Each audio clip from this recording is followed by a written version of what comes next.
Welcome to Module 3. Glad you could join us.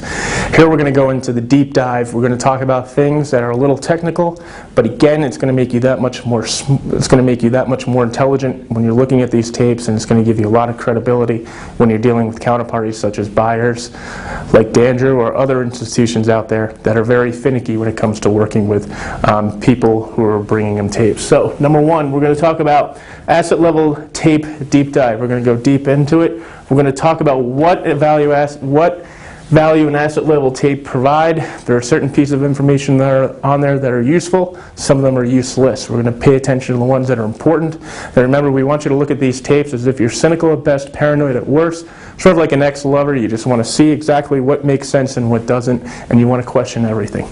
We're going to talk about why you need to understand these tapes. There's information on there that is very important, and we're going to talk about some of the things that you should not be doing when you're working with these tapes. For example, you should not be transcribing any information from loan files onto an Excel spreadsheet. That's a big no-no. Okay. We're going to have a breakdown of non-performing tapes and what's important. We're going to be able to dissect and tell you what we're thinking about when we're pricing these assets.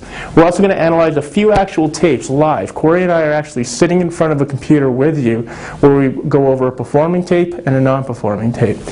Also, we're going to go into land mortgages. This is a page that we've never pulled out before that's coming from one of our modules that's in development. It's going to discuss exactly the types of land that you can expect to see. And the reason why we're talking about land mortgages is because smaller, localized community banks make localized land loans, especially in the sizes that we like to bid up to, which is approximately up to about $20 million.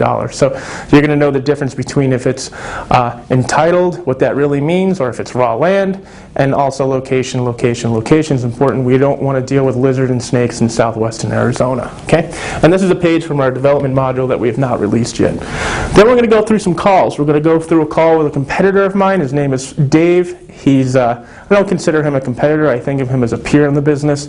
He runs a trading desk in New York that is headquartered for a hedge fund overseas in Europe, and we're going to ask him some questions too. And then we're going to break down exactly what he was talking about. He used some words and some vocabulary that might be foreign to you. Corey and I do a good job of actually translating this for you.